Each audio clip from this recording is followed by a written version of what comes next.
this is Chris and Joseph, and we are just unboxing a very special package that will be essential to the build, as you will see in the rest of this video.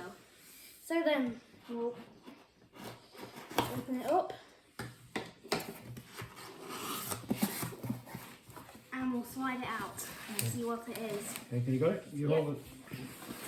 You got it? Oh my word. Look at this.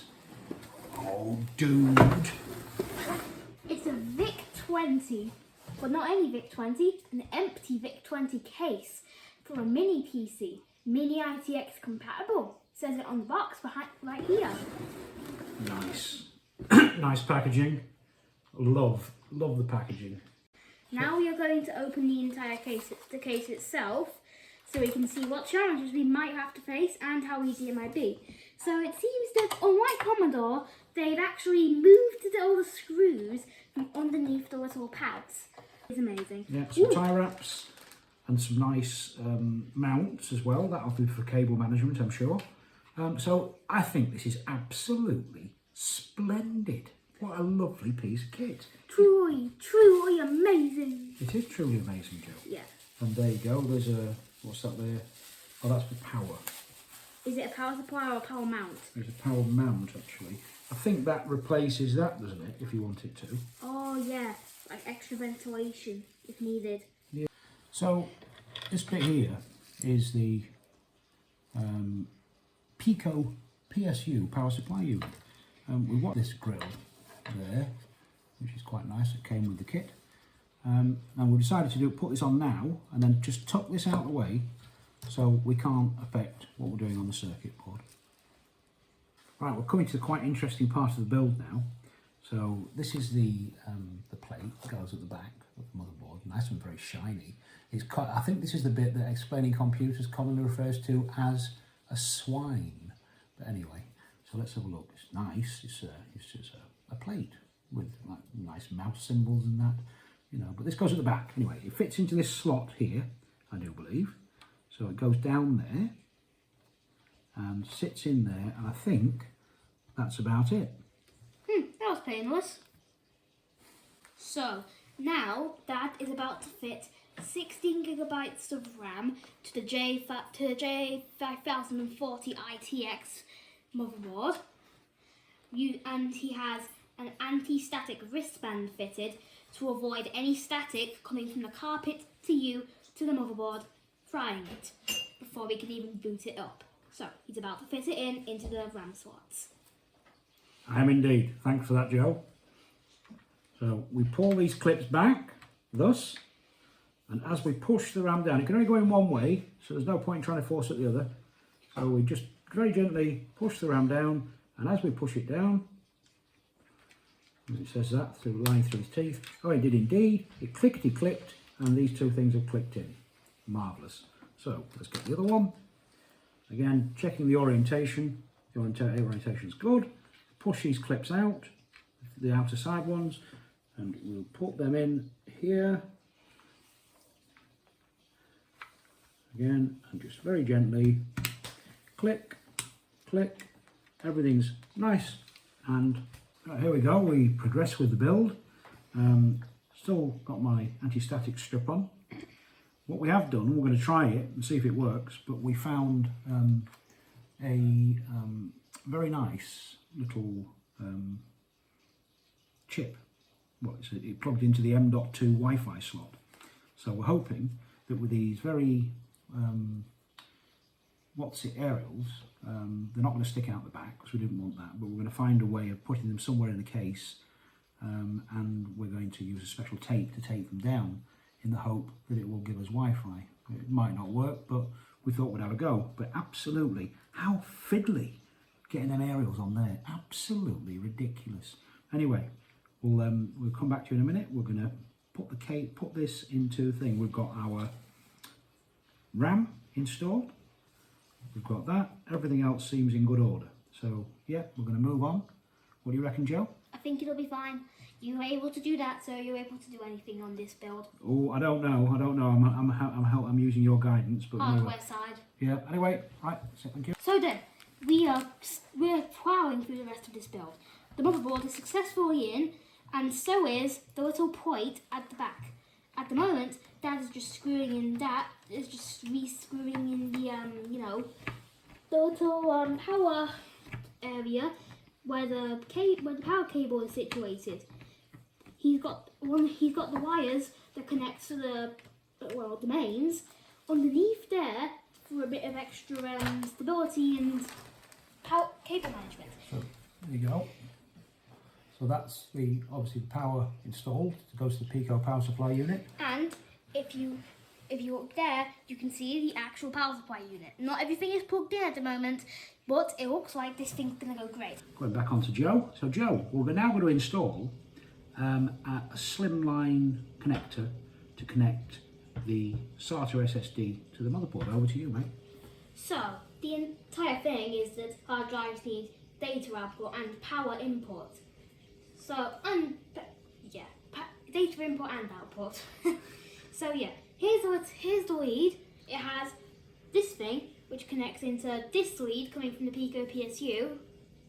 So we'll just do that now. What's that called? Is it like a Molex connector or something? This is a Molex connector, yes. All right. So it only goes in one way, so it makes my life a lot easier. So I don't have to, think of the right way to put it round.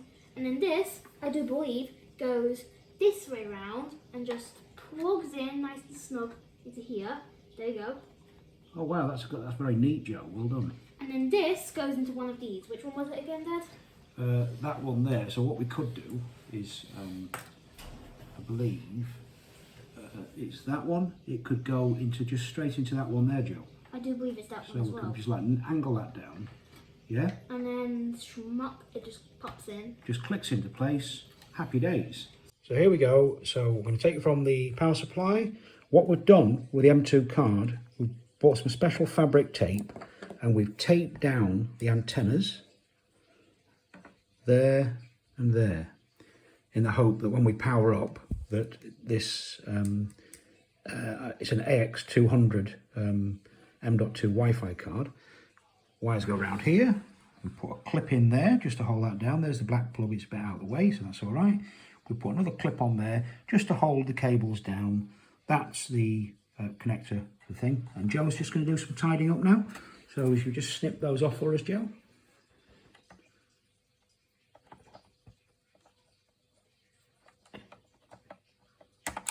Nice work. And there's just that other one there. Just nice and tidy. Oops.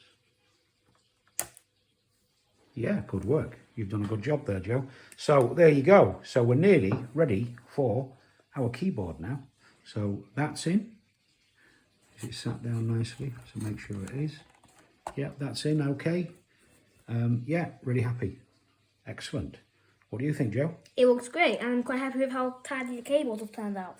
The only thing I've noticed is that that's just a tiny, tiny bit rattly. So Joseph and I may, on the next video. So now, Dad is going to put the little gasket thing between the fan and the fan cover, therefore minimising rattling due to there being no possibility for it to move around as it is being completely pressed up against the sides and locked into place. So at the moment he's just lining everything up and he's going to slot it into place with a bit of effort. You don't want to strain the case or crack anything. We tried to do a 1mm one, but it wouldn't fit. So there it goes. So that's in. Doesn't rattle anymore. So that's actually quite nice. You won't be able to see that when we put the lid on. So that's it. Happy days. So then we'll be putting the lid on our next little video. Thank you. So then, we've come to the part where we are going to close the lid for the final time and fit this half to the half over there. So, the keyboard is right here in the thing and it just looks beautiful. It is absolute. Listen to this. Oh, that's great, mate, isn't it? So what we've done, yeah, there we go. So we'll give you a close-up of what we've been doing to the keyboard in preparation for fitting it to the base. So as you can see here, we've zip tied all these cables together for a bit of neatness, and here we've zip tied them to a little self-adhesive mount, which then keeps them all away from this motherboard to avoid any just bad stuff happening. So as you can see here, we have the all the things, the positive, the negative, and the power button data control. Yeah. And here we have all the wires for the keyboard, and there's one little blank thing to make sure you have it the right way around using the blank thing as a mount. Yeah, great. Yep.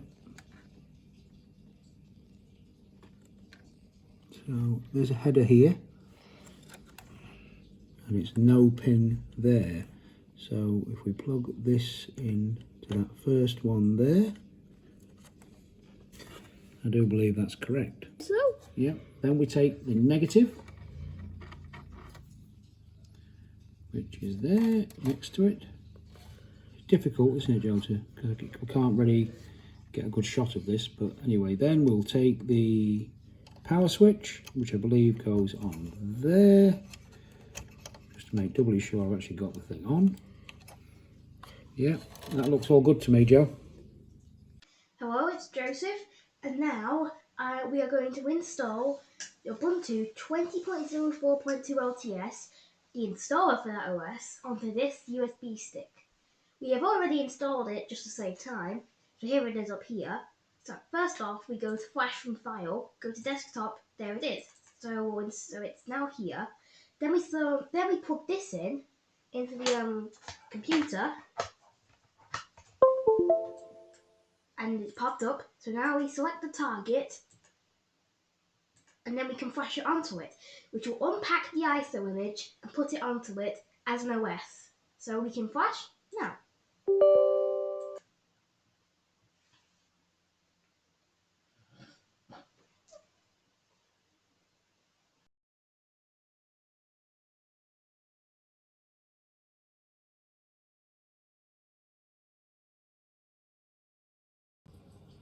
Here we go.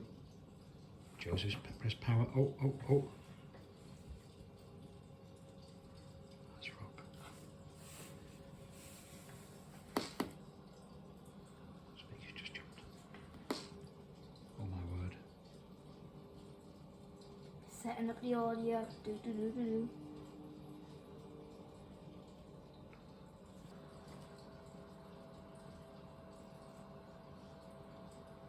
Oh, there we are.